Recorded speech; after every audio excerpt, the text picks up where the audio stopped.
오늘 저는 읽은 마태복음 18장 15절로 17절 말씀을 통해서 형제가 죄를 지었을 때라는 제목으로 하나님의 말씀을 함께 나누고자 합니다. 얼마 전에 레 미제러블이라고 하는 그러한 영화를 소개해 드렸습니다. 그 주인공은 여러분이 잘 아는 대로 장발장이라고 하는 그러한 주인공인데, 이 주인공이 빵 한 개를 훔친 죄로 19년 동안 감옥살이를 하게 됩니다. 그런데 이런 장발장이 감옥에서 나와서 살아보려고 하니까 오랫동안 감옥에 있었다는 이유로 어느 누구도 그 얘기를 받아주는 사람이 없었습니다. 그때 한 교회에 가서 도움을 받게 되는데, 그 도움을 받고 나오면서 옛날에 그 훔쳤던 그 버릇이 다시 나타나서 그 교회에 있는 기물을 가지고 훔쳐 나오다가 경찰에게 걸리게 됩니다. 그런 장발장이 착하게 된 배경에는 그가 교도소에 오래 갇혀 있거나 또는 경찰관에 의해서 착해진 것이 아니라 장발장을 두둔해준 신부로 인하여 그가 착하게 되었다라고 하는 그러한 레 미제러블의 그 내용을 우리는 잘 알고 있습니다. 그런데요, 구약시대에 이스라엘 백성들은 하나님의 거룩한 백성이었기 때문에 죄를 지으면 가혹한 처벌을 받게 되어 있었습니다. 이스라엘 백성들이 홍해를 건너 여리고성을 점령하려 할 때 하나님은 여리고성에서 아무것도 가지지 말라고 말씀하시면서 그것을 하나님 앞에 드림받을 성이 된다라고 말씀하십니다. 그런데 아간이라고 하는 사람이 하나님의 명령을 어기고 여리고성에서 은금과 외투 한 벌을 훔쳐서 가지고 나와서 천막에 감추었습니다. 이로 인해 하나님은 이스라엘 백성들이 여리고 성보다 더 작은 성, 얼마나 성이 작았는지 성의 이름이 뭐예요? 아이성입니다. 아이가 클까요? 작을까요? 작지요. 그래서 작은 성 아이성입니다. 사실 아이라는 말이 우리 한국말의 아이는 아닌데 여러분들이 이해하기 쉽게 하기 위해서 말씀드립니다. 묻는 사람이 없어서 별 재미가 없구나 생각이 듭니다. 여리고성보다 아주 작은 아이성, 이 아이성을 점령하러 갔는데 결국 그들이 공격할 때 패배하게 되었고, 왜 패배하게 되었는지 하나님 앞에 나와 울며 기도했더니 하나님께서 여리고성을 점령할 때 하나님의 약속의 말씀에 불순종한 사람이 있었다는 거예요.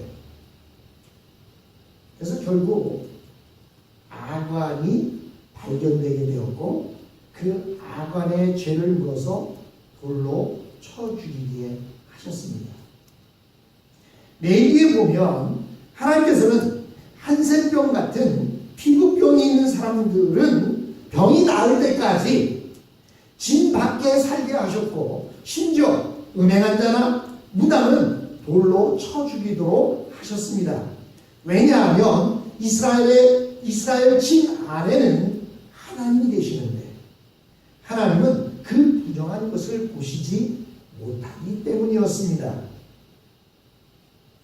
그런데 이 구약 이스라엘의 복이 오늘 신약 교회로 넘어오게 되었습니다. 하나님께서는 오늘날 신약교회가 구약시대의 이스라엘 백성들처럼 거룩하기를 원하신다는 사실입니다. 그래서 오순절에 성령님은 예루살렘 성전에 있는 자들에게 임하지 아니하시고 다락방에서 기도하는 자들에게 부어졌습니다. 그러나 하나님께서는 집을 판 돈의 절반을 헌금하고서 그 집이 그것이 집을 판 돈의 전부라고 말했던 아나니아와 삽비라를 주셨습니다. 우리가 생각하기에 집을 판 돈을 바치는 것이 중요하지, 그것이 얼마인지는 중요하지 않을 것 같은데, 하나님은 성령을 속였다고 해서 그 자리에서 죽게 하신 것입니다. 만일 이것이 오늘 우리에게도 적용된다면 우리는 헌금하다가 그 자리에서 죽는 사람이 많은 거예요. 아니, 오늘도 헌금하다가 이 자리에서 죽은 사람이 있을 겁니다. 사실 우리는 모두 하나님의 백성이면서 또한 죄인입니다. 우리는 언제나 말과 생각으로 죄를 지을 뿐 아니라 심지어 행동으로도 죄를 짓습니다. 오늘 우리가 읽은 본문 말씀은 잘못을 행한 형제나 자매를 어떻게 바로잡을 것인가 하는 것입니다. 우리 인간이 죄를 짓는다는 것은 한 번으로 그치는 것이 아니라 죄의 길이 생기는 것입니다. 그래서 이 죄를 고치려면 이 죄의 습관을 고칠 뿐 아니라 새로운 길을 만들어야 하는 것입니다. 여러분, 시골에서 학교 다녀본 분들은 알겠지만 시골 초등학교를 보면요, 울타리가 쳐져 있고 대부분 울타리는 측백나무라든지 향나무 종류로 울타리를 만들어 놓고 그리고 철조망을 이렇게 쭉 만들어 놓았습니다. 그런데 교문으로 가려고 하면 조금 더 가야 돼요. 그리고 교문으로 가려고 하면 선생님들이 막대기를 하나 들고 기다리고 있어요. 그리고 지각한 학생들이 있으면 그 자리에서 붙잡아 놓고 벌을 주기도 합니다. 그래서 지각을 했다든지 또는 통행이 방정하지 못한 사람들은 어떻게 해요? 울타리 속으로 구멍을 내서 그곳으로 들어가서 학교에 들어갑니다. 그래서 선생님부터 혼나는 것도 맞고 또 멀리 가는 길도 줄여서 가게 됩니다. 그 길을 이르며 뭐라고 해요? 개구멍이라고 합니다. 저만 아는 것처럼 전혀 반응이 없네. 여러분들 모르세요? 여러분 그런 데로 안 다녀보셨어요? 이 학생들이랑 안 다녀봤겠지만 저는 남자라서 그런지 그 길을 많이 애용했습니다. 그런데요, 처음에는 그 길로 갈 때 하면서, 왜냐하면 죄송합니다. 네. 그 길을 애용하면 처음에는 두려움이 있어요. 왜냐하면 혹시 선생님이 보면 딱 잡아갖고 벌을 받을 수 없지 않습니까? 왜 교문을 안 다니고 개구멍으로 다니냐고. 그래서 처음에는요, 뚜레뚜레 하지만 한 번 하고 두 번 하고 세 번 하면 나중에는요, 그게 그냥 이골이 나서 그냥 뚜레뚜레 하지도 않고 당연히 개구멍으로 들어가는 것처럼 내 길인 것처럼 다니게 됩니다. 그리고 그렇게 다니다 보면 그곳에요, 바닥이 뺀질빤질해집니다. 그리고 구멍도 넓어져서 그냥 처음에는 삐좁게 지나갔는데요, 나중에는 넉넉하게 들어갈 수 있는 길을 만들게 됩니다. 죄라는 것이 바로 그렇습니다. 처음 죄를 지을 때는요, 두렵습니다. 혹시 이 죄를 지면 하나님이 벌을 내리지는 않을까? 또 이 죄를 짓다 보면 누군가가 나를 보고 나를 고발하지는 않을까? 두려움이 있습니다. 그런데 한 번 하고 두 번 하고 세 번 하면 나중에는요, 그래도 되나 보다. 하나님이 이런 죄는 눈 감아 주시나 보다. 다른 사람들이 봐도 고발하지 않는구나. 이렇게 습관이 되게 되어 있습니다. 그래서 죄의 길이 생기게 되는 것입니다. 그렇기 때문에 이 죄를 끊으려면 그 길 자체를 새로운 길로 만들어야 하는 것입니다. 그런데 이것은 혼자의 힘으로는 잘 되지 않아요. 그래서 누군가 옆에서 도와주어야 합니다. 그런데 사실 사람이 죄를 지으면 그것을 인정하는 것이 아주 두렵습니다.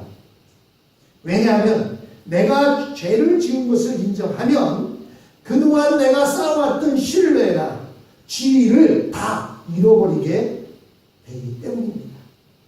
그뿐만 아니라 다른 사람이 죄를 지었다는 것을 알게 되면 그 사람을 판단하고 정죄하게 되어서 용서하는 마음이 생기지 않습니다. 그러나 하나님의 백성에게 가장 위대한 것은 잘못을 행한 형제의 마음을 감동시켜서 죄를 버리게 하고 더 열심히 신앙생활을 하도록 만드는 것입니다. 이렇게 하는 것이 겸손의 영이고 하나님은 이런 겸손한 영이 있는 교회에 병을 고쳐주시고 기적을 행하시며 큰 감동으로 축복하십니다. 그래서 기독교의 가장 큰 법은 정의가 아니라 사랑이고 용서인 것입니다.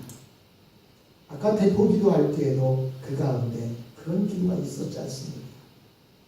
그를 판단하고 정죄하는 것이 중요한 것이 아니라 사랑하고 용서하는 것이 우리 기독교의 믿음인 것입니다. 우리는 예수를 믿음으로 모두 의롭다 함을 받았지만 그럼에도 불구하고 아직 우리의 본성 안에는 죄를 짓고자 하는 욕망이 남아 있습니다. 그래서 우리는 예수를 믿음에도 불구하고 때때로 마귀에게 넘어가서 죄를 짓습니다. 이때 우리는 어떻게 해야 하는가 라고 하는 것입니다. 중요한 것은 우리가 죄를 지었을 때 이미 우리는 개인이 아니고 믿음의 공동체의 일원이 되어 있다는 사실입니다. 즉 여기에서 말하고자 하는 것은 세상 사람들의 죄를 이야기하는 것이 아니라 교회의 공동체 안에 있는 그 일원이 죄를 지었을 때 어떻게 해야 하는 것이냐라는 것을 말하고 있습니다. 15절로 17절 오늘 읽은 말씀에 보면 예수께서 복음을 전하시면서 회개하라 천국이 가까워왔느니라 라고 이렇게 외치셨습니다. 예수님이 전하신 복음은 하나님 나라에 대한 것이었습니다. 그러나 실제로 이 세상에 세워진 것은 교회였습니다. 여러분 우리가 복음서에서 교회라는 말이 많이 나올 것이라고 생각합니다. 그런데요 이 복음서 안에는 교회라는 말이 딱 2번 등장을 합니다. 그것도 우리가 보고 있는 이 마태복음에서만 등장을 하는데 한 번은 베드로가 너희는 나를 누구라 하느냐 라고 말했을 때 주는 그리스도시요 하나님의 아들이십니다 라고 고백했을 때 내 반석 위에 교회를 세우겠다 말씀하실 때 첫 번째 등장합니다. 그리고 두 번째 등장하는 것이 무엇입니까? 오늘 우리가 보고 있는 이 마태복음 18장 17절에 나오고 있습니다. 뭐라고 말하고 있습니까? 만약 그들의 말도 듣지 않거든 교회에게 말하고 교회의 말도 듣지 않거든 이방인과 세리처럼 여기라 라는 말씀이 나옵니다. 이렇게 성경에는 복음서 안에는 딱 2번 교회라는 말이 등장합니다. 본문의 말씀에서 잘못을 행한 형제가 있을 때 먼저는 개인적으로 권면하고 그렇게 해도 말을 듣지 않을 때에는 교회에서 말하게 하라는 것입니다. 우리는 교회에서 연약한 형제나 자매를 도울 때 한 가지 입장만 있는 것이 아니라는 것을 기억할 필요가 있습니다. 우리는 대개 4가지 경우를 생각해 볼 수 있습니다. 그 첫째는 형제나 자매가 낙심했을 때입니다. 우리는 예수를 믿지만 어려운 일을 당하면 낙심하게 됩니다. 예를 들어서 사랑하는 가족이 병들었다든지 또는 남편이나 아내가 죽는다든지 이런 개인적인 어려움을 당할 때 우리는 낙심하게 됩니다. 이때 혼자서는 어려움을 감당하기가 너무나 어렵지만 우리 성도들이 함께 그것을 나누어주면 그 짐이 가벼워집니다. 그래서 이런 말이 있습니다. 사랑을 나누면 배가 되고 슬픔을 나누면 얼마가 된다면 절반이 된다. 따라해 보세요. 사랑을 나누면 배가 되고 슬픔을 나누면 절반이 된다. 여기서 말하는 배는 여러분이 좋아하는 먹는 배가 아니고 더블이 된다는 얘기입니다.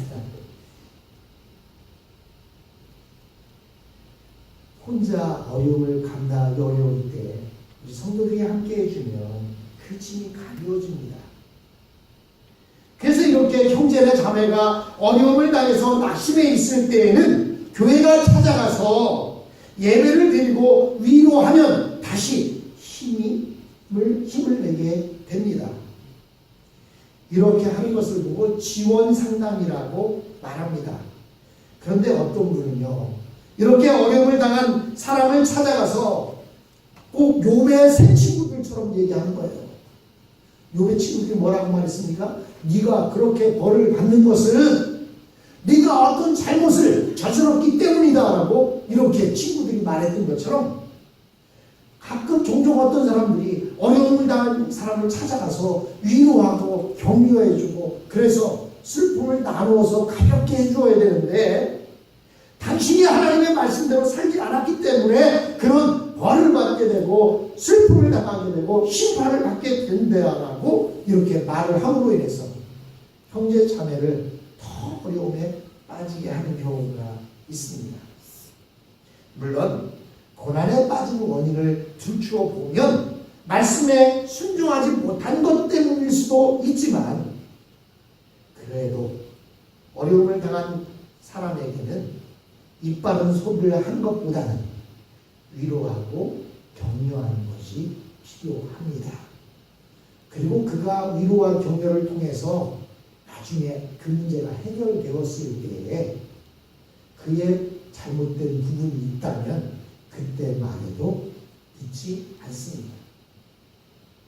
둘째는 형제의 자매들이 진리를 잘 분별하지 못해서 어려움에 빠졌을 때입니다. 예를 들어서 청년들이 대학에 들어가야 하는데 이 대학을 지원해야 할지 저 대학을 지원해야 할지 모를 때가 있습니다. 또 결혼할 상대, 데이트하는 상대가 있는데 저 사람이 정말 하나님이 나에게 쫙 주어진 사람인지 아닌지 잘 구별이 안 될 때가 있습니다.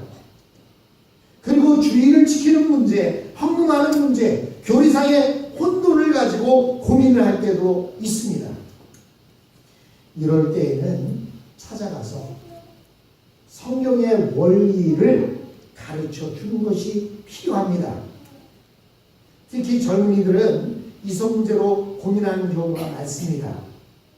우리가 남의 문제를 볼 때는 잘 해결해 줄 수 있을 것 같습니다. 지금 훈수 두는 것은 좀 쉽습니다. 잘 보입니다. 그러나 그것이 내 문제가 되면 도대체 어떻게 해야 할지 감이 잘 잡히지 않을 때가 있습니다. 이럴 때 성경적인 원리를 가르쳐주면 정리가 되면서 머리가 맑아집니다. 이런 것을 예방상담이라고 이렇게 말합니다. 그리고 셋째는 아주 어렵고 고통스러운 것인데 그것은 형제나 자매 중에 누군가가 죄에 빠졌을 때입니다. 예를 들어 이단에 깊이 빠져서 얼마나 믿고 있는 사람들을 이단으로 데리고 가고 있다든지 또는 금전적으로 심각한 죄에 빠져 있을 때입니다. 성경 본문이 다루고 있는 바로 그 죄, 오늘 본문에서 말하고 있는 죄, 그것이 바로 이 내용입니다. 이때 우선 중요한 것이 그 사람을 대신해서 울면서 기도를 많이 해야 한다는 사실입니다. 우리는 자칫하면 다른 사람이 죄에 빠진 것을 가지고 마구 떠들어대서 그 사람의 죄를 가십거리로 만들 가능성이 많습니다. 그러면 그 사람은 다시는 신앙생활을 하기가 어려울 것입니다. 우리는 할 수 있는 한 죄에 빠진 그 사람을 위하여 울면서 기도를 많이 해야 합니다. 그러면 하나님께서 죄에 빠진 형제의 마음속에 부드러운 마음을 주실 것입니다. 그리고 나서 반드시 책임 있는 사람이 그를 만나야 합니다. 대개 이럴 때에는 목사가 주님을 대신해서 그 사람을 만나는 것이 좋습니다. 교리적인 내용을 잘 알지 못하는 성도들이 찾아가서 말하다 보면 잘못하면 말싸움이 될 수도 있고 잘못하면 상처를 줄 수도 있기 때문입니다. 그런데 그렇게 해도 끝까지 죄나 이단의 교리를 버리지 않는다면 이 형제를 포기할 각오를 해야 합니다. 집안에서도 자녀가 끝까지 죄를 버리지 않을 때에는 그를 매로 때려서라도 가르칠 각오를 해야 하는 것입니다. 사도 바울은 이것에 대하여 말하기를 육체는 사탄에게 던지고 나중에 영혼이 구원받게 한다라고 이렇게 말합니다. 즉 교회에서 출교를 시키면 그야말로 그를 사탄에게 던지는 것과 같습니다. 그를 위해서 기도하는 사람도 없고 하나님의 말씀도 듣지 못하기 때문에 그는 계속 사탄의 공격에 시달릴 것입니다. 구약성경에 사울 같은 사람은 정신불혈증에 걸릴 정도로 심각한 히스테리 증상에 시달렸습니다. 그럼에도 그렇게 하나님이 하시는 이유는 그가 자신의 비참함을 깨닫고 회개하고 돌아오기를 바라시기 때문입니다. 어떤 경우에는 반대되는 일이 일어날 때도 있습니다. 한평생 미신에 빠져서 있다가 전도를 받고 교회로 오려고 할 때 매일 악몽에 시달리는 것입니다. 그래서 어떤 사람은 자기가 다른 신을 섬기다가 내가 다시 주님 앞에 돌아오게 되면 그 악한 영이 내 자식들을 건들까 봐서 교회를 못 나오겠다고 하는 사람도 있습니다. 사실 그것도 맞는 이야기입니다. 왜냐하면 사탄 마귀는 한 사람이라도 자기 편을 잃어버리기를 원치 않습니다. 그래서 주님 앞으로 가려고 하는 자를 여러 가지로 힘들게 만들기도 합니다. 그리고 또 하나 우리가 알아야 할 것은 정신적인 질병에 대한 경우입니다. 우울증이나 정신분열증까지 간 경우에는 기도나 권면의 말씀으로는 잘 낫지 않습니다. 옛날 예수님 시대나 옛날처럼 의술이 발달하지 않았을 때에는 정신분열증 환자라든지 또는 우울증 환자들도 교회에 나와서 성도들이 합심해서 기도하면 잘 나았어요. 근데 오늘날은요, 하나님께서 이미 의술을 허락해 주셨기 때문에 이런 분들은 병원에 가서 치료받도록 이렇게 해 주어야 하는 것입니다. 물론 성도들이 함께 기도해야 하겠지만 이런 경우는 기도해서 낫게 하기보다는 병원으로 데리고 가는 것이 훨씬 더 빨리 그를 위하는 길인 것입니다. 오늘날에도 선교지에 가면 기도해서 안진병이가 일어나고 소경이 눈을 뜨는 그런 역사들이 잘 나타납니다. 그리고 선교 편지를 읽다 보면 그런 이야기들이 나오고 있습니다. 왜 그러냐? 그 지역에는 병원들이 별로 없고 의술이 발달하지 않았기 때문에 하나님께서는 선교사님들의 손길을 통해서 치료의 역사를 나타나게 하시고 그로 인해서 그들이 하나님을 믿도록 하기 위해서 그런 역사들이 나타납니다. 그러나 이미 정신 긴장과 죄책감이 오래되어서 정신적으로 통제가 되지 않는 경우가 있다고 한다면 이런 사람들은 정신과 의사의 도움이 필요합니다. 그러나 많은 목사님들이 이런 정신병인 질병 치료가 의사 선생님의 치료가 필요하다고 생각지 않고 귀신 들린 것으로 간주하고 귀신을 쫓아내면 병이 낫는다고 생각하는 사람들이 있습니다. 물론 신약 성경에는 귀신 들림으로 육체의 질병까지 생기고 예수님께서 귀신을 쫓아내심으로 병이 나은 일도 많이 있지만 모든 정신질환이 귀신 들림은 아닌 것입니다. 그런데 목사들이 그것을 잘 분별하지 못하고 자신이 엄청난 신유의 은사가 있는 것처럼 정신질환자들과 우울증 환자들까지 치료하겠다고 하다가 여러 가지 안타까운 일들이 생겨나는 것들을 보게 됩니다. 또한 추전 60분이라든지 PD수첩이라든지 이런들의 여러 가지 내용을 보다 보면 그런 목사님들에 대한 이야기들이 나옵니다. 자기가 손을 얻으면 다닌다는 거. 여기서 자기가 손을 얻어서 나은 게 아니에요. 왜 나왔어요? 하나님께서 그 영혼을 불쌍히 여겨주셔서 하나님께서 목사의 손길을 통해서 고쳐주신 거지 자기가 손을 얹어서 나은 게 아닙니다.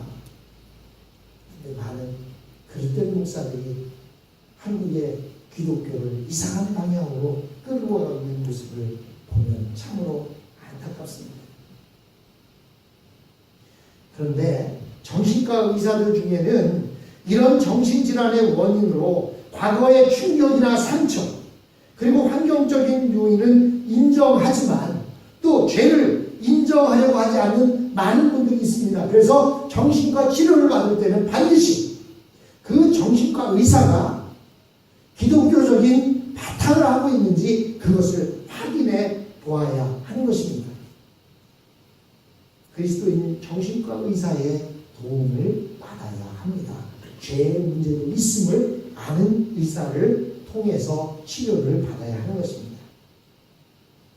우리가 알아야 할 것은 그리스도인들은 정신적인 병에 걸리기가 굉장히 쉽다는 것입니다. 어떤 사람들은 그리스도인들이 정신병에 걸리는 이유가 뭐 이렇게 많을까요? 그러나 우리 그리스도인들이 정신적인 병에 걸릴 일이 높습니다. 왜 높아요? 그리스도인들의 양심에 성령님이 살아계시기 때문입니다. 그래서 양심 안에 자리 잡고 있는 성령님은 그러면 안 돼 하고 있는데 내 이성은 그래도 돼 하고 있습니다. 그러니 두 마음이 싸우고 있으니 정신적인 질환에 걸릴 확률이 그만큼 높습니다. 그런데요, 우리에게는 엄청난 치료책이 있습니다. 그것이 무엇입니까? 일단 기도가 있고 찬송이 있고 설교가 있습니다. 오늘 본문에서 예수님은 죄를 지은 형제에 대하여 세 가지로 말씀하고 있습니다. 가장 중요한 것은 처음에는 개인적으로 권면해라 라고 말하고 있습니다. 공개적으로 하지 말라는 거예요. 공개적으로 그 개인의 죄를 발표해버리면 정상적인 신앙생활을 하기가 어려워지기 때문입니다. 그리고 둘째는 반드시 증인이 있어야 한다는 것입니다. 막연한 추측만을 가지고 정죄해서는 안 된다고 말하고 있습니다. 왜냐하면 그를 시기하고 질투하는 사람이 허황된 진술을 할 수 있기 때문입니다. 만약 어떤 사람이 시기하는 마음으로 거짓된 이야기를 뻗뜨렸는데 그 말만 믿고 그 형제나 자매를 정죄하게 된다면 더 큰 죄를 짓게 되기 때문입니다. 그래서 교회 안에서는 반드시 구체적인 증거나 증인이 있기 전에는 정죄해서는 안 됩니다. 그래도 끝까지 교회의 권면을 받아들이지 않으면 그를 교회에서 나가게 하고 이방인처럼 대하라고 주님은 말씀하십니다. 이것은 최고로 무서운 심판입니다. 이것이 바로 그 사람을 사단에게 넘겨주는 것이 되고 가장 비참하게 만드는 것입니다. 그러나 사랑하는 성도 여러분, 가장 중요한 것은 순서를 따라 해야 한다는 것입니다. 첫 번째는 개인적으로 가서 권면하는 것, 그리고 두 번째로는 증인을 데리고 가서 하는 것, 그리고 세 번째는 그래도 듣지 않을 때 교회에 나가고 교회에서 그를 축출시키라고 성경은 말하고 있다는 사실입니다. 개인적인 이상한 유언 비워가지고 그것이 사실인 것처럼 했을 때는 잘못하면 한 영혼을 잃어버리게 될 수 있습니다. 그러나 그 사람이 교회의 말도 듣지 않을 때는 교회는 그를 충족시키라고 말하고 있습니다. 그래야 남아있는 사람들이 건강하게 신앙생활을 할 수 있기 때문입니다. 오늘 이 말씀 마음에 두시고 혹시나 형제나 자매가 죄를 지은 것을 알고 있다면 개인적으로 먼저 권면하시고, 그도 안 되면 목회자와 더불어 가서 두세 증인이 함께 증인 있는 곳에서 함께 권면하는 이 과정을 거치는 우리 성도가 될 때 성도들이 바르게 신앙생활을 할 수 있을 것입니다.